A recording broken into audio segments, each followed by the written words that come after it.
Welcome back, everybody. Behind me, I've got this Onefinity Elite Foreman, and I bought this as soon as it released a couple years ago, and it's not had anything done to it outside of a couple accessories from Rowdy Roman. So today, we're going to go through the process of upgrading the firmware on there because it is still the stock firmware that came from Onefinity a couple years ago, and we're going to go through the process of what that takes to get that done. So let's get right into it.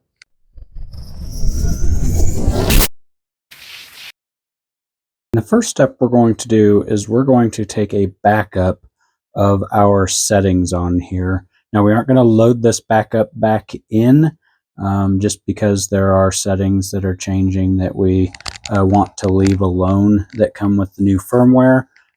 So what we're going to do is we're going to use that as just a baseline that we can check against to make sure any of the custom settings we've set for like a tool setter or anything like that get changed back after the firmware is updated. So we're going to go into setup. We're going to hit enter. There's no password here. And then down here at the bottom, there's a save and load settings. We're going to double tap that. And then we're going to save this as a printable file. And that will be saved to the flash drive that we have plugged into the Masso. So take a copy of that, put that on your computer, and we will reference that if you need to after you get the firmware updated. All right, we're going to start off on the computer here. I'm on a Windows machine. I think that's what they recommend for the firmware updates. We are going to start off at the Masso download site, or the My Workshop site for Masso. Anybody that's bought any Masso products should have a portal login that was given to them when they signed up. So once you get signed in here, you're going to go into your machine that you're trying to update the firmware for.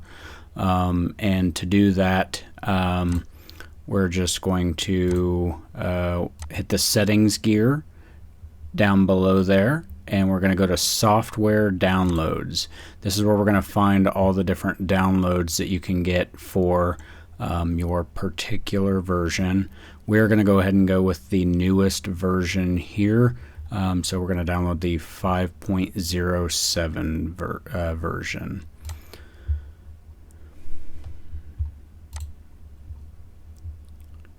And we are going to choose the mill or router option. We don't have the lathe, so we're just going to download that.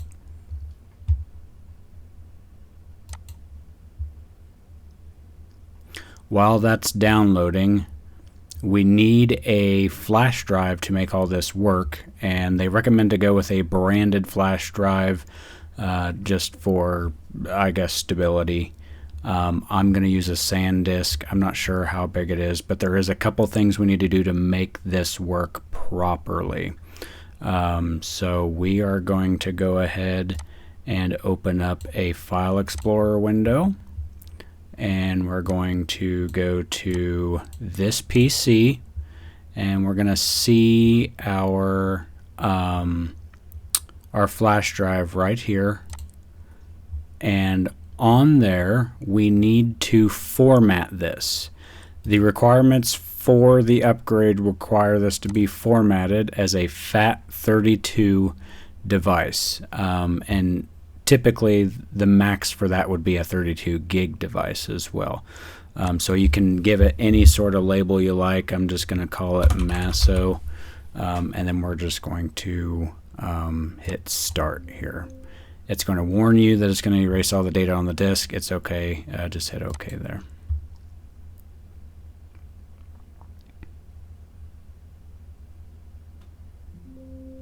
And there you go. The update has completed, or the format. You'll notice it does empty your files out of there, so you'll want to make sure that you don't have anything important on there when you do that.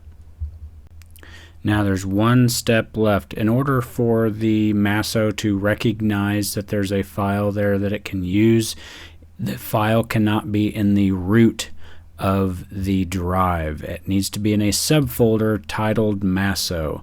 So we're going to go to right click, new folder, We're going to title that Masso. Now it needs to be in all uppercase letters, no spaces, no special characters, otherwise it won't recognize the folder and pull the file when it's time to update.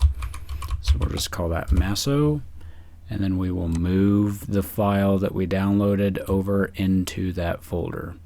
That's all we got to do over here on the computer. Now we can move over to the Masso and start loading the new firmware. Okay, now we're just going to plug in the flash drive down in the USB port down here that we created just a minute ago. If I can't get it in the hole, guys. There we go. And we'll turn our Elite on and we'll start tapping the screen until we get the software load notification. There we go. And it will automatically go into the firmware update process.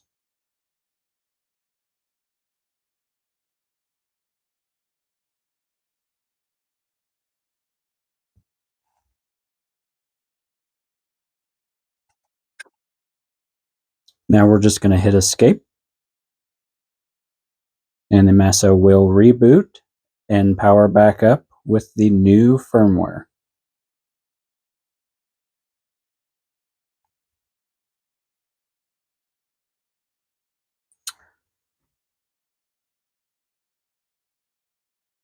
Now if we go to F1 setup again, you can see down at the bottom right that we are now on software 5.0.7. I just wanted to show you real quick, you can view that text file that you downloaded on the flash drive that you had in your Masso when you exported that printable file. It will have created a Masso subfolder. You just need to open that up. It's under Machine Settings and Masso Settings, and it auto tags it with the version of the Masso software that was on there when you took the settings out. So we're just going to double click that to open it.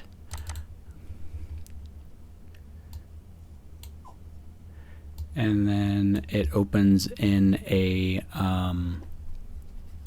text file, and you can read through here the different settings that you had configured. Now, I'm not 100% sure if the settings get wiped. I do know some firmware versions and some instances from Onefinity, they will ask you to use a default config file that they provide just so that they can go in and turn on some new features automatically for you, and then you can just adjust your other settings as needed. All of these settings that you can see here, every one of those are available inside of the setup screen or some other menu within the Masso to do that. So this is what you're going to reference to get all that put back where it needs to go. As far as firmware updates go, that was actually very simple in my opinion. I've been through several different pieces of hardware in my IT career that are much more difficult to update the firmware on. One of the most notable feature changes that they added on the 5.07 is they did add support to use that workshop link to view live stats of the machine, assuming that it is connected to Wi-Fi. If you're not connected to Wi-Fi, just like the Masso Connect or Masso Link app, you won't actually be able to see the status there. So that's all I've got for today. If you like that video or got any value out of that at all, give it a thumbs up. Subscribe if you care to. I would really appreciate it. Help my channel grow. And other than that, we'll catch you on the next one.